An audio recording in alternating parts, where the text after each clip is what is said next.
Good morning students, welcome back to the question answer part of our poem Trees. We are reading class 7th English chapter Quality and today we will read the question answers of this poem. I, Shweta Sumra, am your English teacher and we will read the summary of the poem first of all. Then we will read about the question answers. So we read about trees, you remember? Come, before that we will do the summary. So summary of the poem. This poem is in praise of trees. ये poem किस लिए है बेटा?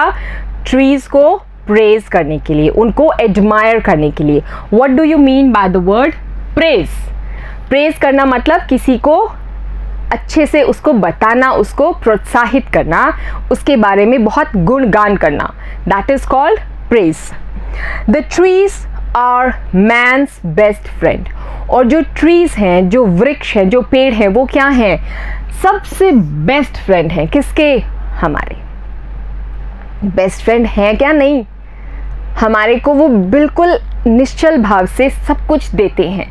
सिर्फ वो ये भी नहीं चाहते कि उनको कुछ दो, रिटर्न में उनको कुछ नहीं चाहिए. Trees are our best friends. क्यों बेटा? क्योंकि वो अपने को सिर्फ देते ही, they know only to give, they don't want anything from us. वो हमसे कुछ नहीं चाहते कि आप हमको ऐसे करोगे तो ही हम फ्रूट्स देंगे, आप हमें ऐसे करोगे तो ही हम शेड देंगे. ऐसा नहीं है ना.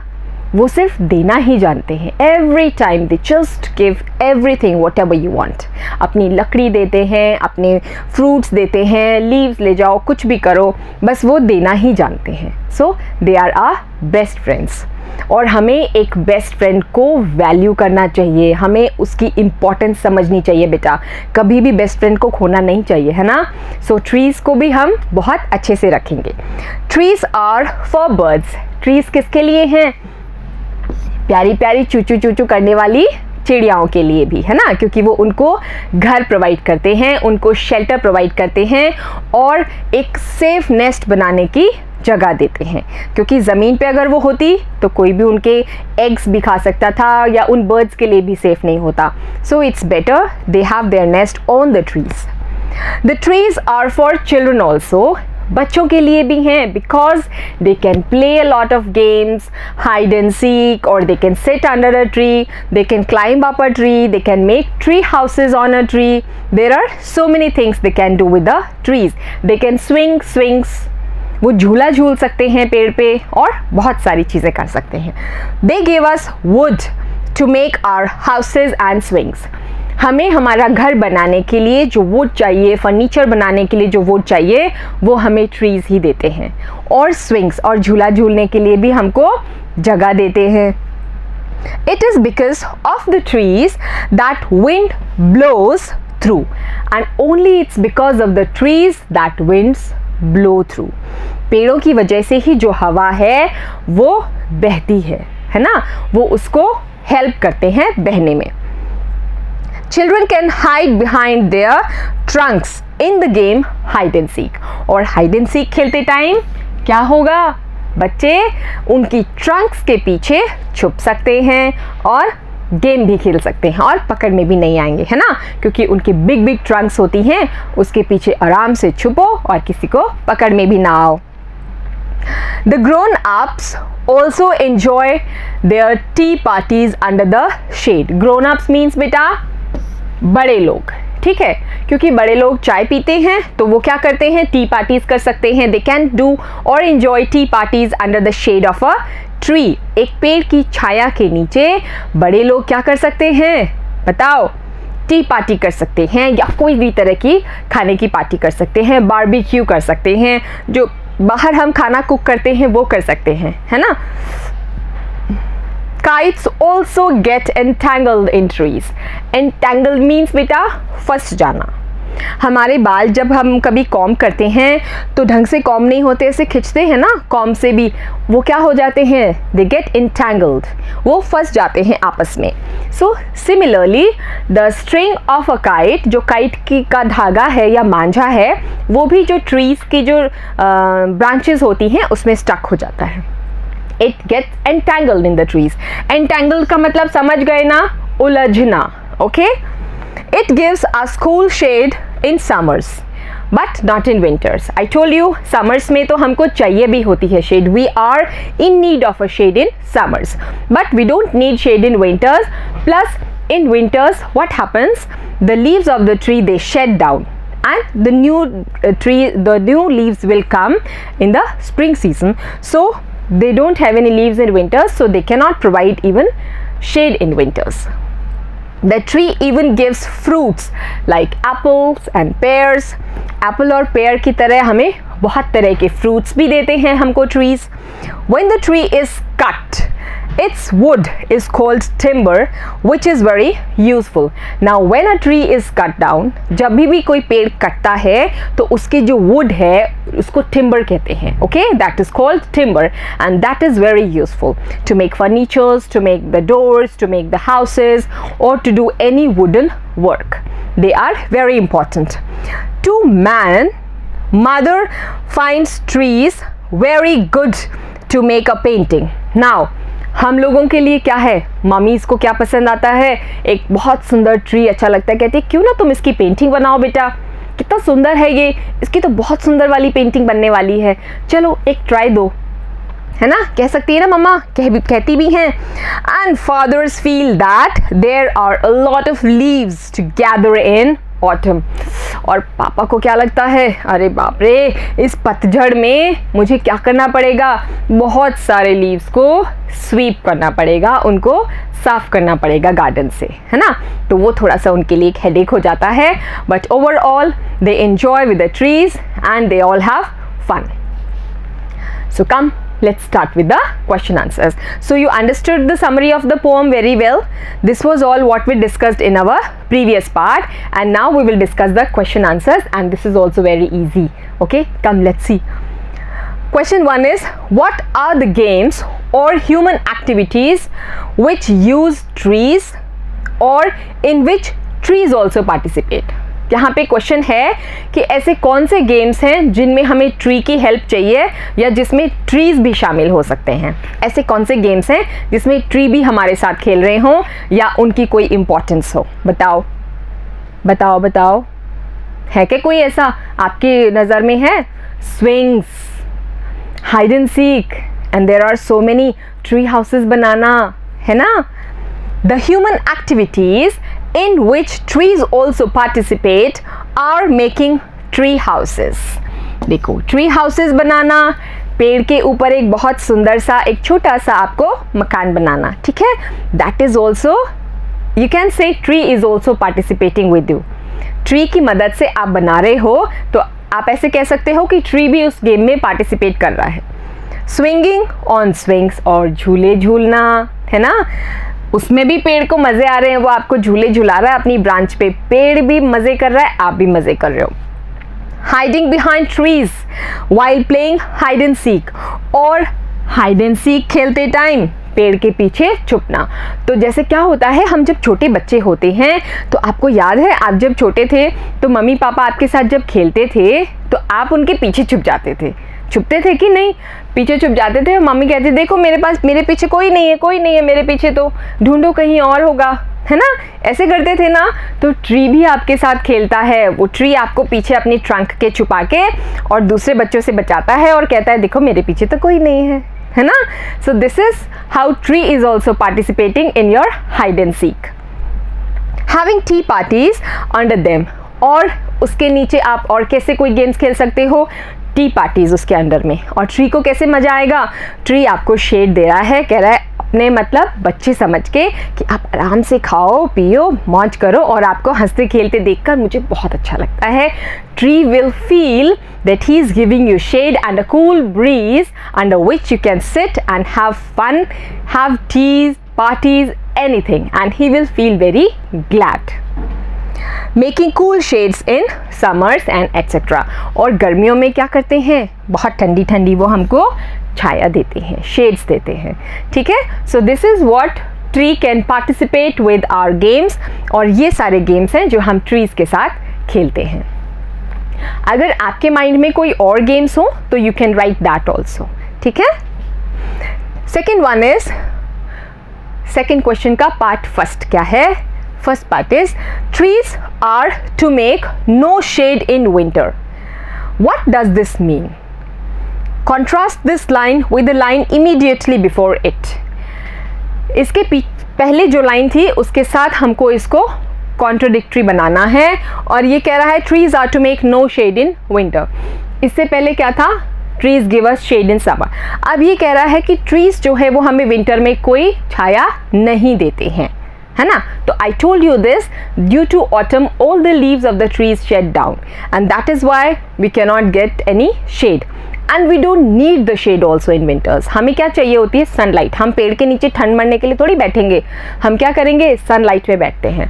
और वो ऑटम सीजन होता है, जो लीव्स हैं वो फॉल डाउन हो जाते हैं, इस वजह से ट्रीज हमें विंटर्स में कोई शेड नहीं देते.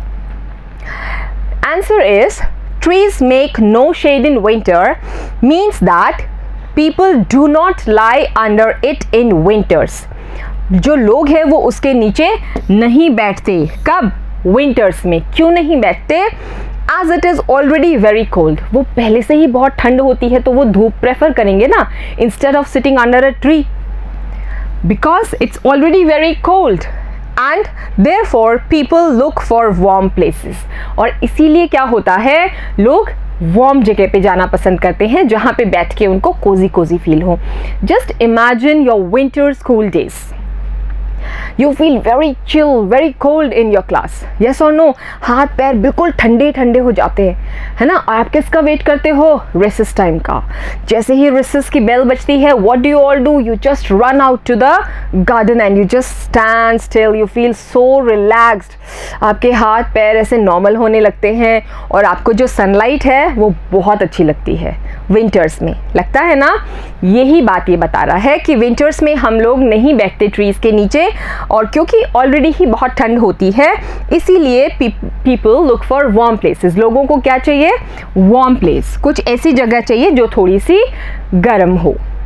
The poet has mentioned how trees are useful in summers.